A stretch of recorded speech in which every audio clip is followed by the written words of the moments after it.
here in Killeen townland to the south of Gort in South County Galway as part of the audit of the Holy Wells of the County of Galway.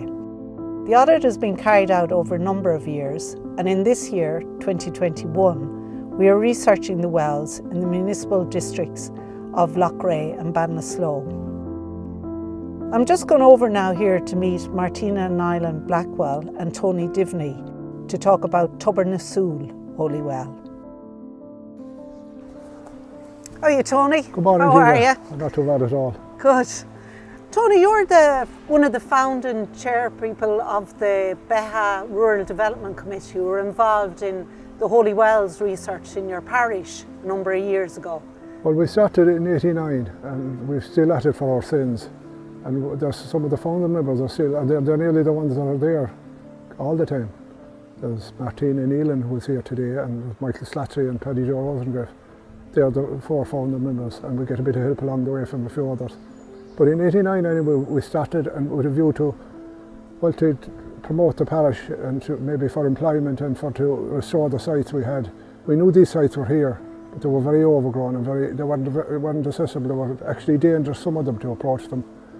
So we laid down roads to them and cleaned them up. You know, with the guidance of an archaeologist. We've been involved with about 4 different archaeologists down the years, and they've been helpful. You know, you just can't come into a place like this and throw concrete at it.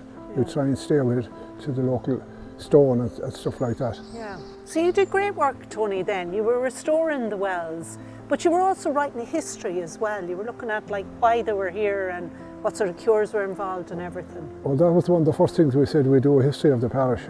It's not much use doing the history if we don't tidy up the sites that we were mentioning in the history, because no one would know what they were.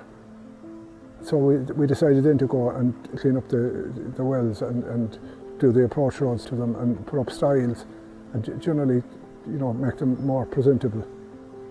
And that's the way they are today. We maintain them all the time. Yeah, and you have other groups involved then, like the County Council and... Well, the County Council, I must say, were always very good. The Heritage Officer, Mary Mannion, and Galway Rural Development as well. And there's another scheme there in Garton District Social Scheme with Margaret Rochard. They're very good, and they do a lot of work for us. And you know, some people in the past didn't really approve of those schemes, but I think they're very good in a rural place. Very good. And you produced a history of the parish as well? We published the history and we published the folklore as well. The folklore was fun doing it. The history maybe not as much, because you have to be very accurate with history, or someone is going to walk over and tell you didn't get this right. But no, we're glad we did them. We did them over a number of years, and we're still at it for our sins, as I said. Yeah. And you did a brochure of the 6 wells then? We did a brochure of the wells, and we did a few other booklets on different things. We did a brochure about 6 or 7 years ago, and it was very popular as well, because it gave the direction and to take to get to them. Yeah, that's great. So you're attracting people. Like, you've done a lot of work in the parish, and it's been great, and it's ongoing, as you say yourself. Well, it is, and we're glad. As I said, we're glad we did them, because they are very ancient sites. You know, there's 6 wells in the parish, and there's one dedicated to St. Patrick. So we have the headman. Then we have St. Coleman, there's 2 of them. This one is St. McCullough. There's one Keen's well. That one isn't really dedicated to any particular, but the Keen family live near there. St. Feheen is in the Beagh well. In the present time, it's worth mentioning that St. Feheen died of plague in 665 for County Westmeath. So COVID-19 is not absolutely new. You know yourself, we had plague in the 14th century, the Black Death. But he died in there's a monastery to him in 4 County Westmeath, and he died there in 665. And he was associated with the Beagh well? The Beagh well now, which is over on the Gott River. Yeah.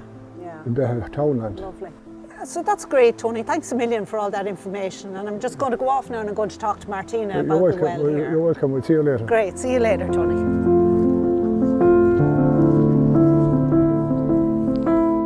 Hello, Martina.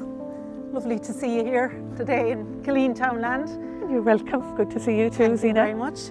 So we're here on your family farm, Martina, and you have this lovely well on your farm, Tober Nasul. Yes. Could you tell us a bit about it? Well, Tober Nasul, it's the well for healing and cures for the eyes. It's dedicated to Saint McCullough, who's the patron saint of Tulla, and he's reputed to have blessed the well. There are at least 15 other wells that are blessed by him and called after him in the East Clare and South Clare area. Because we're very close here on the border. We're on the border here, yes, we are. That's why we have McCullough here in Yes, this area, in South this one. Galway. And we're on the Tulla Road from Gort's, Right. and Tulla is just about 10 miles from here. Okay. And can you tell us, Martina, about the history of the well? You know, do people come here and what happens? Yes, people come here looking for healing. In particular, they're for a cure for their eyesight, ailments of the eyes. And you do know? they come here on a particular day of the year? Or? Now, there's a pattern day, which is Garland Sunday, on the last Sunday in July, the 31st of July. And they come here, the pilgrims, and do the rounds. And the rounds are listed out there, how to do the rounds on this plaque here. And this is the first station. Going back in the centuries, they actually came and they camped here overnight and slept. And in the morning then they did the rounds, those rounds at the well to obtain healing. Okay. And how many rounds were there, Martina? What's the actual pattern that? Now this is the first round. Okay. This large stone, it has the plaque on it, and they go around it 3 times and they recite 1 Our Father, 3 Hail Marys and 1 Gloria. And then the second round is it's marked by a tree and a small flagstone, and the pilgrims circled that 3 times, reciting 1 Our Father, 3 Hail Marys and 1 Gloria again. On the third station, there's a little double altar. It's a flagstone between 2 trees, and the pilgrim circled that 5 times, again reciting the 1 Our Father, the 3 Hail Marys and the Gloria. And the fourth station, they went around the well and they circled the well 7 times, reciting the same prayers, the 1 Our Father, the 3 Hail Marys and the Gloria. And the fifth and final station, they went and they washed the eyes in the 2 little holes where the water seeps from the well and it forms 2 little small fonts or little holes, and one is for the left eye and one is for the right eye. And that is the cure. Depending on your faith, how strong the faith is, you believe in it and that you will get healing from this.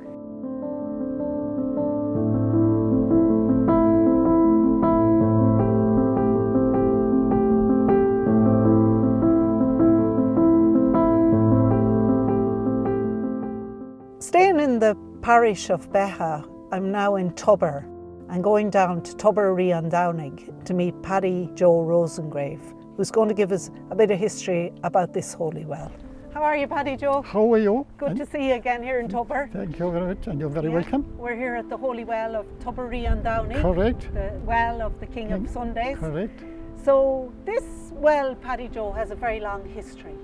It's documented right back into the 1600s. Correct. So at that time, Paddy Joe, there was Franciscan friars involved that lived. Yeah. They lived here. Right, as we look across the fields here, and they got a portion of land to do what they wanted to do in it from a neighbour. Okay. They were there across the field. Yeah. And that made them very happy, and that kept it going. You know, at the times, there was no mess. Yeah. They Penal all came times. here, up there, and they all came here and prayed. Yeah. Special days. So big devotion here at this well. Oh yeah, in the 1600s. Yeah, and know. sure, they used to do in their bare feet. Okay. Yeah, and that's what led to the story with the lady leaving her shoes across. The woman across from the castle came along, put out her hands, she thought she had shoes going. She made a second attempt to get on the getaway, failed, because the good Lord stalled her. Down comes the shoes, and that was that. The Lord was stopping the thief from correct. getting away. Very good. So she didn't get the shoes. Yeah. That's great. That's a great story. Correct. And then later, Paddy Joe, we have a house for the sick is built here. Correct. The tradition was that when the congregation had gathered around, as you know, though some wouldn't be as mobile as others, the people that wouldn't be too mobile, and they called it the resting care unit. The rest is there, and people look after them. When the people were here, and they were doing the rounds, and when they because they finished off and going away, the place would be getting light, the congregation wouldn't be as big. Yeah. They'd come be brought out, and they do. Okay, so they will go to the well then. Correct, and have their ailments and everything cured. going according Yeah. to God. And we've an inscribed stone left from that house with the inscription for Nellie French. French, correct. In 1717. Yeah, and that Yeah. stone was the arch, the door entrance, Door of the and house. that was and well preserved. Good, and that's So- one of the stations now. Correct, at the correct, well. correct. Yeah. And then tell us, Paddy Joe, one of the great finds here. One of at the great Tober. fans, and we were delighted with it. Eddie Linehan from Crishean, he was doing his bit of work on the history of the wells. Lo and behold, he visited here one day, and he spotted on the ground cross, branches thrown over it, and he got the crucifix, and he took it up to the museum in Dublin, and they examined it. What they found out, there were only about two of its kind in the country at the time. Okay. So they kept it there for a few years while they were doing the replica, as we have here, and they gave it to the church in Shenalish. Right. So it's kept for over in the church in the Chennai. church in Shenalish for to keep safekeeping. Okay. But when we came along the years then, when we started to have a mass here, Bishop Casey Godrison was there at the time. He wrote the cloth, and we'd get the crucifix for the day, and we'd have it here in the altar. You'd have it here for the Yeah, Mass here. So exactly. it's a medieval bronze crucifix, Correct. Paddy Joe. Yeah. So it might be connected to the friars that were here as well, to the Franciscans, because it's kind of Correct. It same would be. age. It probably was going back to the Franciscan times. Right, Yeah. Great devotion, Paddy Joe, and great history here. And still going on today. Still You're going on, and minding long may it this last. site. Yeah, still minding this site, and the pilgrims Oh will be God, back. yes. Oh, long may it last. So, Paddy Joe, that's very a medieval bronze crucifix, and we have a replica here We have. today. You've brought along the replica Yeah, so I we did. can have a look at it. Yeah, yeah. Great. So, Paddy Joe, so the well here is a cure for all sorts of ailments, It is. isn't it? Yeah. Correct. So the pilgrims, Paddy Joe, they do their round here and say their prayers, and then to get the cure, would they drink the water? At that time, the years gone by, and up until 20 years ago, and they'd drink the water. Yeah. They'd always take a drink of water, because that was their belief, and that was the doctors of the time, and you could nearly call it the hospital. Yeah. Because every holy well has a different cure, you know. So this is general cure. This is general, and it was always known by the older generation. They moved them up along, pass and pass, when they'd ask the question, what cure now? All cures. It's curing all Great. ailments. Yeah. Well, it's wonderful work, Paddy Joe, and you should be proud. And thank you very much for talking to me today and telling me all about the history of Tober and Downey and all the wonderful work that was done in Beagh. So thank you very much. And thank you very much. You're very welcome. Thank you very much.